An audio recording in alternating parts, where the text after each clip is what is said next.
Hi, beautiful souls. I'm not entirely sure what episode this is. This is either episode 2 or episode 6, depending on how I want to view it, because I decided to transfer the podcast over. So I may upload the other episodes just to add it onto this current channel that I am uploading on my YouTube channel here. So welcome to this episode of the podcast. Today we have a juicy, wonderful topic of discussion for everyone today, and for the mind to work through, to break through, I guess. Break through all these barriers. So the topic I chose, or I was being called to talk about, is your mind and ego wants to avoid pain.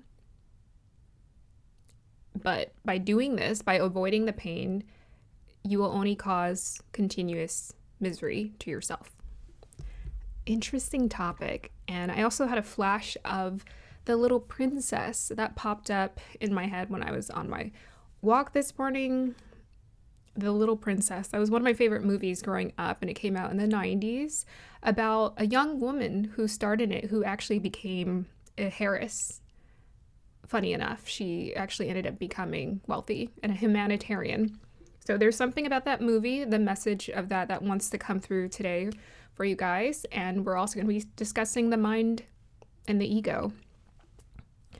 So for many points and times in our lives, or just throughout our life growing up, we've always been told to avoid pain. We've been encouraged to avoid pain through commercialism, through advertisements, through consumerism, through our childhood experiences. The world has shown to us how to avoid pain, right? And there's so many infinite forms of escapism. And in fact, spirituality can be tricky in the sense that it can be its own form of escapism for a lot of people. And I think when you are drawn to the cosmos, inherently you have this escapist tendency and this detachment or this disconnection from all of the stuff that's going on in the world. And a lot of that just has to do with the fact that you are a master in some sense. You've mastered materialism in previous lifetimes. You're not drawn to it. You're not interested in it. You are interested in being the being versus the human being. You're interested in being that which is under all of those layers underneath you. So I feel like this is going to be sort of a part 2 to the discussion about free will. And it's really interesting what's popped up on my feed and some of the videos that I've watched, because I made that video and then something popped up on my feed referring to a guru, a teacher whose name is Ramesh Bakshler. I'm saying it wrong. I'm just going to spell it here on the screen for you guys. But his video started popping up on my feed. I watched it, and he talked exactly about what I discussed before, which is about free will. And he described it in the way that I've experienced it. So spirituality is not an intellectual game. By the end of the day, it's an experience. And once you've kind of gone through certain things, you start to understand how certain things work. So perhaps you've been through experiences where you've woken up, you've expanded, but you haven't actually gone on the full experience. And that's why this year is so pivotal to the experiential part of spirituality. And I love tarot and I appreciate tarot, but I often find that sometimes people go to it because they want to escape reality. And I honestly I was looking for more channels that felt more grounded in what they were talking about. But even in the channels that I was finding that were a little bit more grounded or maybe on point when it came to Spirit's message, I found that there was still a fix it thing. Like, my life needs to be fixed. I need to fix myself. And that's something Spirit is always showing me. That's not what we're here to do. We're not here to fix our life or fix ourselves. If you watch Ramesh, I hope I'm saying his name right. If you watch some of his videos and concepts, he talks about how it doesn't matter what you do in life, what choices you make, thy will be done. The divine's will rules over. And that's what I got when I took that break for a year off of my other previous YouTube channel, Beautiful Awakening. I got so much downloads during that period of time, and I started to see with clarity what was going on. And I started to see we're not in a utopia. We're not here to create a utopia. We're here to create it within us. We're here to be the utopia. We're not here to necessarily create paradise or even necessarily the new earth, but we're here to birth the new earth within us. This world is always going to be full of obstacles, and people keep wanting to fight it. They keep wanting to fight the reality. They want to protest it, protest within themselves, protest outside of themselves, because they're thinking to themselves, well, this isn't right. This isn't fair. But who's to say what's fair and what isn't? Now, if you're here, I'm happy to share with you, there's some powerful shifts that are taking off in your life. You guys are being called to be teachers. And there is going to be a huge 180 shift in your life, and it is dramatic. But before this 180 physical manifestation shift can take place, it's got to start off with taking place within you. So the shy, small self is going to go away. The small person is going to fall away and fade into the background. And the being, the soul, is taking over. This is a soul takeover. It's a soul takeover. And when the soul takes over, it starts to show you there's nothing wrong with the world, and there's nothing wrong with you. There's nothing wrong with the circumstances you came up in. Nothing's wrong with anything. It's just how you want to see it and how you want to view it. And we're often told to avoid situations. We're told to avoid pain. In fact, I'm quite sensitive to pain. I don't like pain. Growing up, I kept to myself a lot because I wanted to avoid pain. I didn't want drama in my life. I didn't really want any of that. So I avoided it if I could help it. And then when drama would show up, I felt very resentful. I thought to myself, this isn't fair. I don't want this. Why is this showing up in my reality? Thy will be done. You learn through those obstacles and those difficulties, those arguments, the challenges, I'm not crazy about the word toxic, and I still ain't, but the toxic relationships, which, are really just karma, and they're really just lessons here to teach you something. And people just want to refuse it. I don't want this to be my lesson. I didn't attract this to me. Why is this happening to me? But all of that, those thoughts and that thinking and that train of thought and following that just keeps you disempowered. You remain in a disempowered state, and that's not you. When you own your power, you might be surprised how quickly things start to really shift in your reality. It really is a shift of perception, and then things just start to shift. My guides kept telling me while I was feeling sorry for myself these past few years, they kept telling me, keep feeling sorry for yourself. That's not, there's nothing for you to feel sorry for yourself about. Life is great. And in fact, everything is going to work out and unfold actually quite peacefully for you. Quite peacefully. So for example, working, having a job. A lot of people, why we work a job and why you work a job at times is to avoid the pain or the fear of not having money and not having enough. You're told that you have to have a job, you have to be productive, you have to be busy to matter. And even while I quit my job 2 years ago, February, even while I quit my job, I still felt so bored. I was like, what do I do with all of my time? Surely I'm not just here to sit. Surely, the universe is going to bring something into my existence, into my awareness, and then they're going to call me to work, right? And be busy. And they were like, nope, we got nothing for you. This is the work. And my guides are always telling me this. This is the most important work. And if you've stepped into that awareness for yourself, you've come to this realization of what the real work is, the suffering will end because you'll realize that you are the work.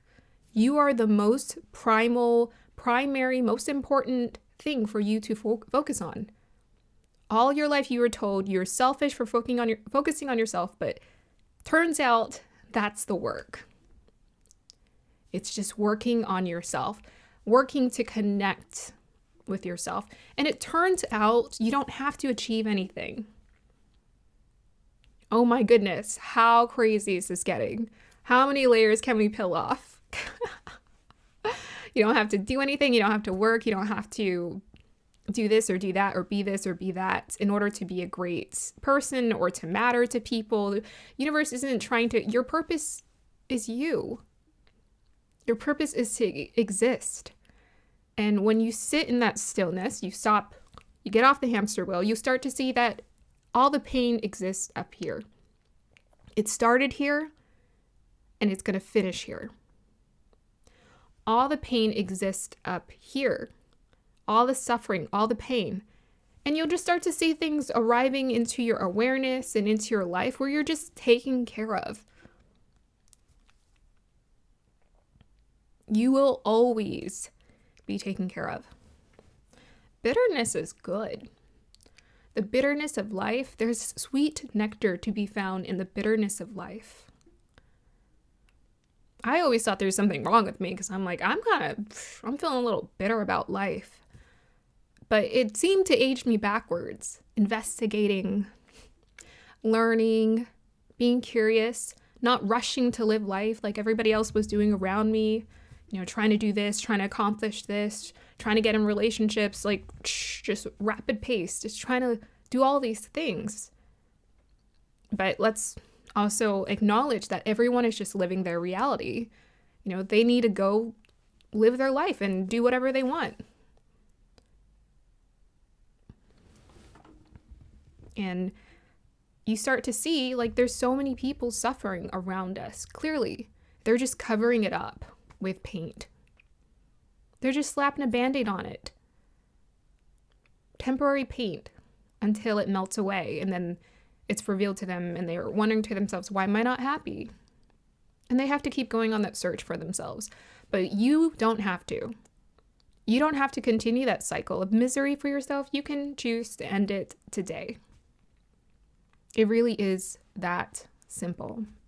It's a shift in your consciousness. Because you are consciousness. You are consciousness. It's a shift into your awareness of your natural existence. That's already unfolding. You don't even have to try that hard to receive it. All you have to do is relax and it's there. It just exists. It's been there since the day you were born, and it will continue with you for all of eternity. While you play all of these different roles and you put on all of these different masks and characters, and you start to realize you are a character and you're here to have fun. I think I'll come back to the mind and the ego and avoiding pain, because I think right now I'm sort of channeling a more poetic response to it. And I felt like there were some stories or some analogies. But I got a reference to The Little Princess, and this was the remake version that came out in the 90s. There was one before that, I think I don't know if it was with Shirley Temple, but it was a black and white version, I think. And I didn't even know that one existed. I actually watched the modern version first before that. I grew up with a lot of movies because my dad loves movies. Strong water sign in him, loves that escapism. I learned that from him. But I always wanted to learn the lessons out of those movies. I always wanted to understand people and vicariously live through characters through books and through movies. It always felt fun to me because I guess it started to come to a realization that life really was a movie. We're in it. We're the main character of our movie. For the little princess in that story, what was her name? I don't remember her name, but the young girl lost her father at war, and she lived this wonderful life with her father. Her father was very open to, I guess I was kind of talking about my father, but her father was just very open to magic. I think she spent some time in India, and she loved it. She loved this like multicultural magic. And she kept referencing some sort of legend in her storytelling with her friend. She ended up becoming a maid. I'm kind of jumping ahead, but her father passed away. And what happened? Did she like lose her inheritance? Her father went off to war, and she was sent to sort of a boarding school. But after the tenant or whoever was running the boarding school was not receiving the financial funds to give her all of this, because it was an expensive boarding school, she became a maid. So she was downgraded to a maid, along with her maid, black little girl friend. They were both maids. And she lost everything. And she had to live with it. And at some point, she just made peace with it. But the scene I was taken to was when it was like snowing. I was walking out in the snow earlier, just a light snow on the ground. And a little boy was hungry. He was covered in ash. I think he cleaned people's chimneys. And she was about to eat this donut. She had been, desiring for like a donut and treats. And she saw the boy and he looked so hungry. And so she grabbed the donut and she gave it to him. And he was happy, and he thanked her and she felt good about it. And later on, somehow the favor was returned to her and a feast was created for her and her friend. Magically. So this young girl and the little princess, she believes in magic. And she never lost that inner magic spirit in her in spite of her circumstances. Sort of the fact that she was an heiress, she had all this money. And then everything was financially on the material plane was taken away. And she became a servant who slept on like a cold bed, was given leftovers, treated like a peasant, basically, treated like the maid. And along the way, it turns out her father wasn't dead. He had lost his memory. He was injured during war and he had lost his sight. And it turns out he was her neighbor for some time. And he was living with this Indian man, I think. He had like a rat, what I can remember, he had a rat and a monkey. And the monkey would come to visit the girl sometimes. And he didn't put it together because the guy had lost his memory. He didn't know he had a daughter. Sarah, that was her name. Yes, Sarah.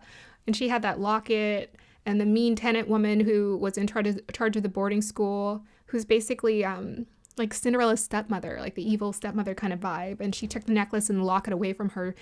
Like she was vengeful because, I don't know, she wanted permission. By the way, that woman wanted permission just to treat Sarah like crap. She just wanted crap. She wanted permission to treat someone like crap. And she treated Sarah like crap. And, people often do that because they're projecting, right? She was sort of envious of Sarah in a way. Some part of her had given up on her joy, her youth, the eternal youth that lives within her, the magic, and Sarah had it. And even while Sarah had been downgraded to a maid, she didn't lose that magic. And that's why that woman kept projecting all of these insecurities onto Sarah, because she saw that materially things were taken away from her, but Sarah had a fighting spirit.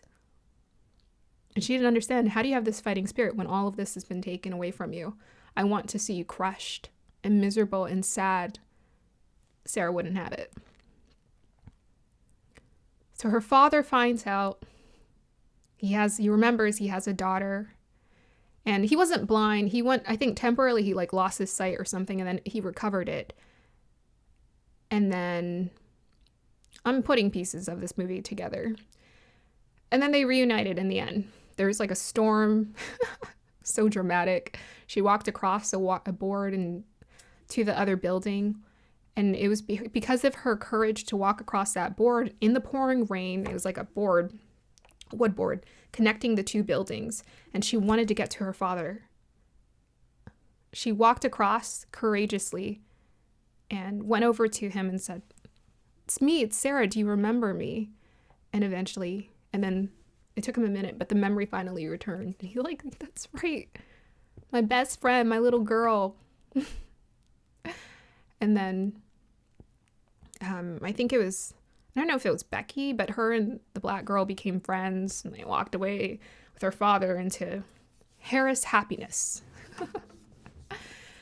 So whatever you're going through right now, whatever loss or lack you're experiencing, it's an illusion and it's temporary. If you're at this point of awareness and you evolving in your states of consciousness, the universe isn't doing any of this to punish you. It's doing this to show you how to develop deeper compassion and how to go on this journey. You came here to go on this journey, on this wild ride called life. There's never any reason to truly feel sorry for ourselves, even though we may at times feel those feelings. At some point, things will turn, shift, or change. And I'm here to tell you that divine will has a beautiful plan for your life. And the plan is for everything to just do a 180 in your life. Just like the book of Job, who had everything, he was doing great in life, had everything taken away. And then God returned it to him times 2. And that's you. Here to congratulate you and tell you that everything will be returned to you times 2. So you can relax. Not just knowing that message, but even the bigger message behind this. We may avoid pain because our ego and mind wants to avoid pain. We may want to avoid pain, but you guys are powerful. You are powerful. And you might have noticed at some point that when you take on the pain and you face it with courage, it just vaporizes. And it disappears. And it's almost like you'll wake up, a day, a month later, and you realize it's gone. The pain has completely dissipated. So this is training right now, but there are so many more interesting things in store for you that you may not realize that you can handle. Eckhart Tolle, he was doing an interview with Oprah, and he talked about how he found out he had cancer. And he just sat there in presence and was like, oh, okay. I love Eckhart Tolle. Oh, okay. Cancer. Okay. Sounds interesting. He had an operation, had something removed, and then he was back in better health, better shape. And I thought to myself, was Eckhart Tolle meant to just do that? And that's the thing that Ramesh mentioned. It doesn't matter what you do. Divine will wins in the end.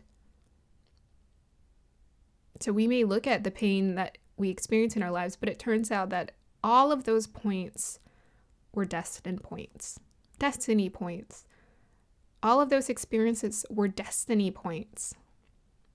That's kind of fascinating, isn't it?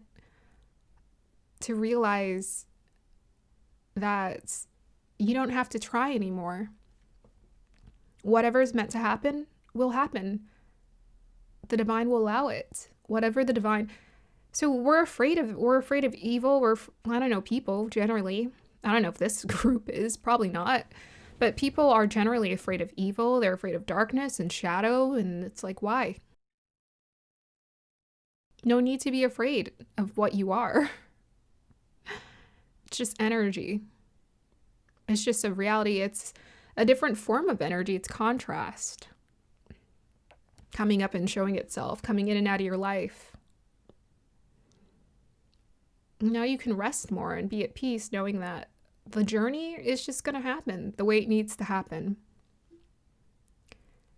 And there's no need to be anxious about how this needs to happen. You don't need to be anxious about, I need to create a business right now. I need to make money right now. If the money wants to be made through you, an opportunity will come knocking.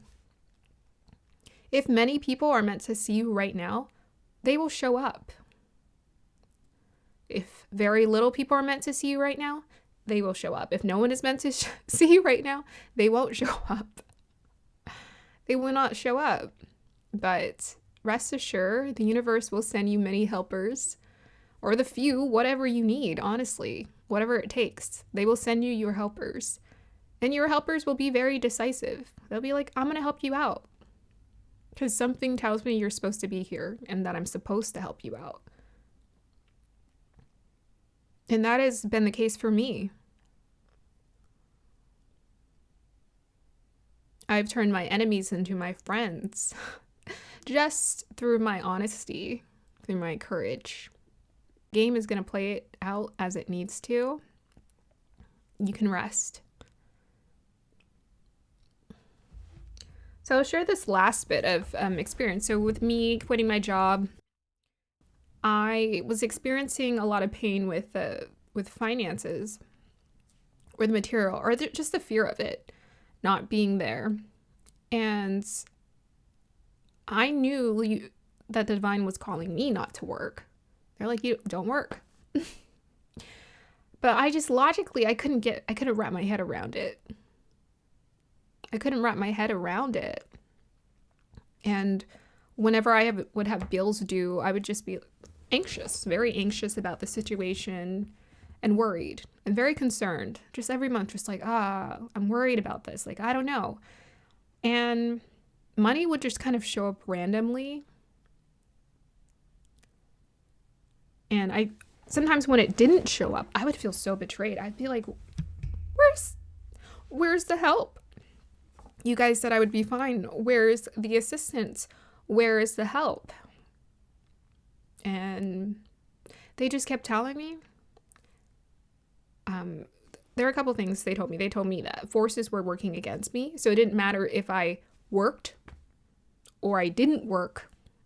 The money that I was seeking would not come to me. Or maybe if I was working, I would get the money and somehow I would lose it. Like, this is, I'm not gonna lie, it's a bit of a, I don't know if you want to call it advanced, it's a bit risky to step into a place of like not working at all. But I really wanted to see what magic is like. What does magic actually look like? We're so magical that whatever is supposed to show up in our reality, whether we're trying to get it or not, it will find a way to show up in your life. And what showed up in my life these past couple years was grace. People were just like, oh, don't worry about it. It's fine. And, I was stressing about it, and they're just like, it's in your head, it's in your head, it's in your head. I'm like, it's not in my head, it's happening. What are you talking about, man? And I thought I was going to go crazy. I was feeling on edge, and I'm not going to lie, quite suicidal. I've gone through that before in my life. That was nothing new to me. I'm like, oh, that's nothing new. I've felt that before. That's a familiar feeling. And, I just kept hearing that voice say, just push through. It's going to end. This is temporary. And as time has gone on, it's gotten a lot easier.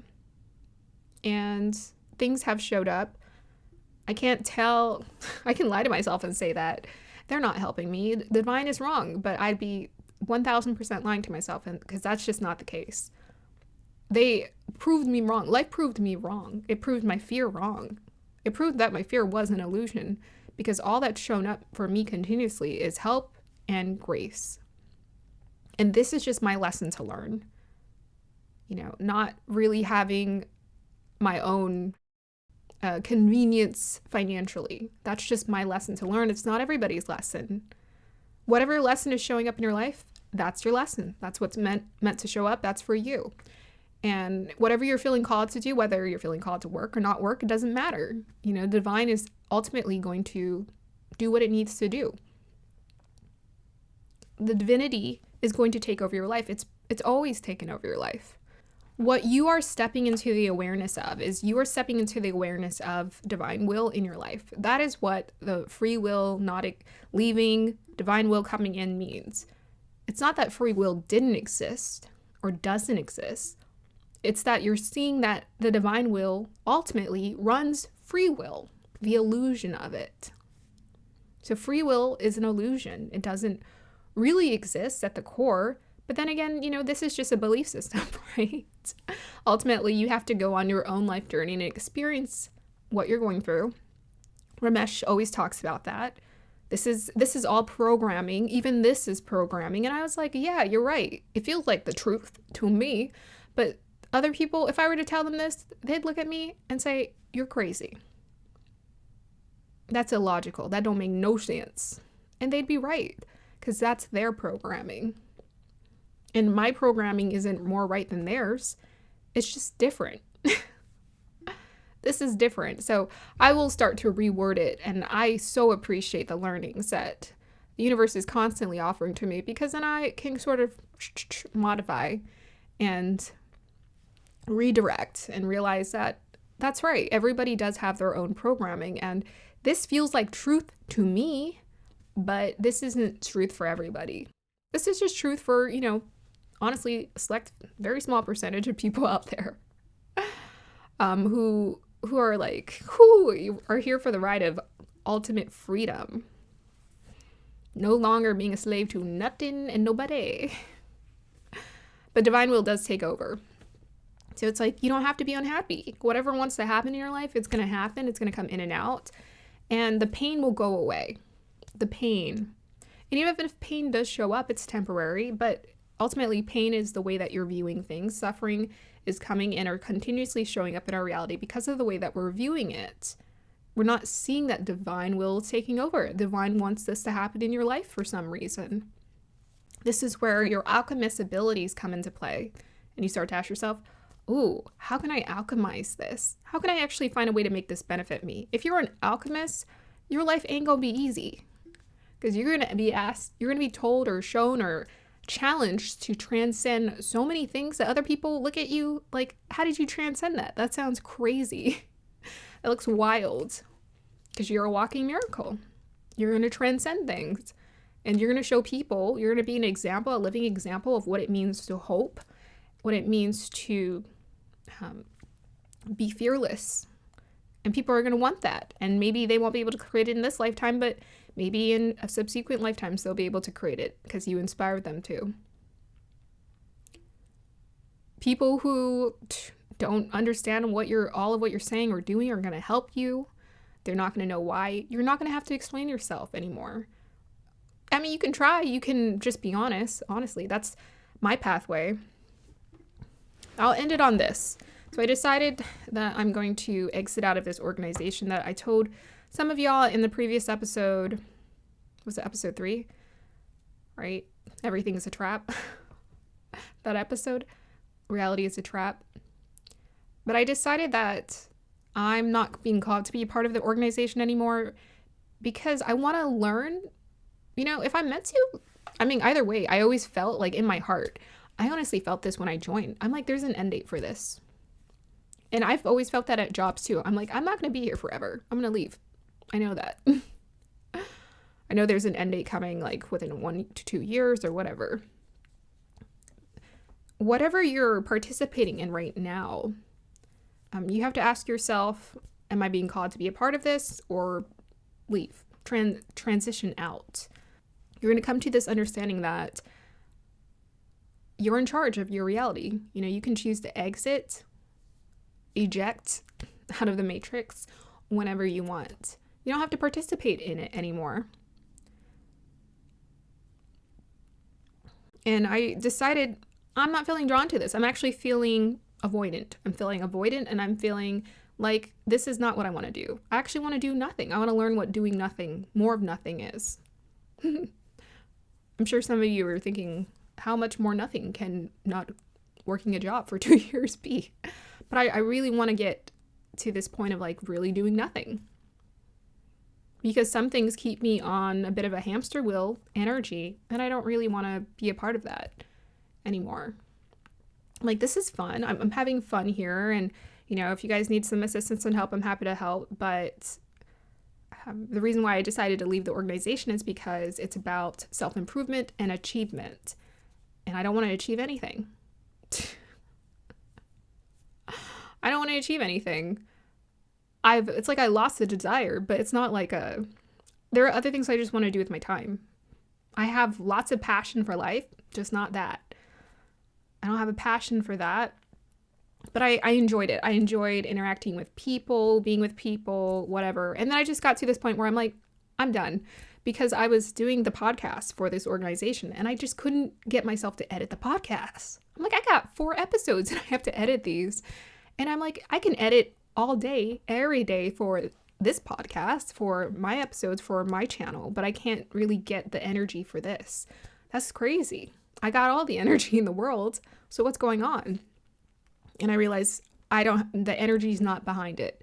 And that's how I've recognized many times in my life when a chapter is coming to an end. I have lost interest. It's really as simple as that. It's like a kid. You know when kids are playing and they're like, they're playing with one toy and then they just lose interest and then they move on to another toy? That's how we are too. It's just we haven't given ourselves full permission to switch it up like that. And you might be surprised at how quick you can switch it up. When I left my job, it only took 2 months. 2 months. I thought, oh no, maybe this is going to be very difficult. But we were at the end of a season. So I was like, okay, we'll end the season, I'll leave. And they're like, well, people don't typically end or leave that soon. I don't know. I think some people probably do. They leave like right away. And I've never just like up and left any of my jobs. I always tell them ahead of time, hey, I'm leaving. I'm thinking about doing this. I give them a date. They come into agreement with it. They arrange things. And that's how it's always worked for me. But there was no resistance. And around this organization too, I was like, well, I feel like I'm a pillar. I'm kind of like doing a lot of work to help out. But I realized, you know what? I'm just going to let them know what's going on because people are pulling me in. they're like pulling me into commitments, and I don't want to commit. Like, I'm feeling resistant to the commitment, and that's a huge sign in and of itself, is that I'm feeling so resistant to the commitment. So I'm just like, no, there's so many things. Like, I'm a committus to my passions, and I'm a dilettante. Some of my passions are a bit random, and I love it, but I'm like not feeling it towards this. I'm like, I want to do something else with my time. When can I leave? The meetings I like, because those are in person. There's like 15, 20 people in the room. We're all just having a good time. Those are fun. But I was like, the rest of the stuff, I don't care about goals. Some of this stuff is starting to feel like homework and school all over again, where you have that homework assignment that you have to do and you don't want to do it. You're just like, I just want to go. And that's why college was such a pain for me. Like, high school was fun up until I think junior year, and then it kind of, when it became serious, it stopped being fun. Like, learning, school in general was kind of fun. I like learning. I like having fun. I like meeting teachers. I always had like 1 or 2 teachers who are super nice and just so generous. Like, my schooling experience was generally quite positive. And then, you always get that one teacher or so who are just like difficult just to be difficult, who you just don't vibe with. I know for some people, school has just in general been like, they don't even want to think about it. Those reunions that people be going to, I'm like, I'm never going to a reunion. Like, I didn't care about school like that. I was there to like learn things. I learned how to paint. I taught myself how to paint, probably from past life, but I taught myself how to paint in high school, and it was so fun because I had access to all the art materials. That was the best. That's why I loved things like that, creativity, creative projects. I had fun teachers who were full of the life, loved their job. Some of them well-traveled, interesting to talk to. And then, yeah, like college was cool too. But then when it became about like trying to get all of the grades in place, I was just like, this is a lot of commitment, a lot of work. So we are ending this podcast. I think I was talking about school. I had to make space because I got so many files on my memory card. But to close out this podcast, follow your heart, follow your joy, follow your passion, follow your soul. Listen to where your soul is calling you to. And know that whatever temporary pain, it really is just that, it's temporary. Whatever temporary pain is showing up in your life is there to teach you something. And you don't have to give your power over to that pain. We go through these cyclical experiences until we learn how to take back our power, and we shift the dynamic and we see what it's trying to teach us. We see what it's trying to show us. You don't have to avoid it. It will be done when you let it be done. You can move on and move forward and feel just so much better, so much more excited and rejuvenated within yourself about life. All right, I hope this helps you guys. I will see you next time for another episode and whatever else I will be posting on this channel. Thank you guys for joining me here, by the way. I actually started my I had a previous YouTube channel before Beautiful Awakening, and I started the new channel with like 6 people or something like that. So, yeah, thank you guys for supporting and being here. And I hope you are enjoying the content. And again, let's go. Let's go 2025, and let's go us fully embracing our power and being our unfiltered true selves, moving further and further into life. I don't know, the life experience. Let us embrace our most authentic expression and not be afraid of showing the world and showing other people what that looks like. I often find that people will always respect it to some degree. Have a beautiful day or evening whenever you're watching this. I will see you guys next time for another episode. Bye.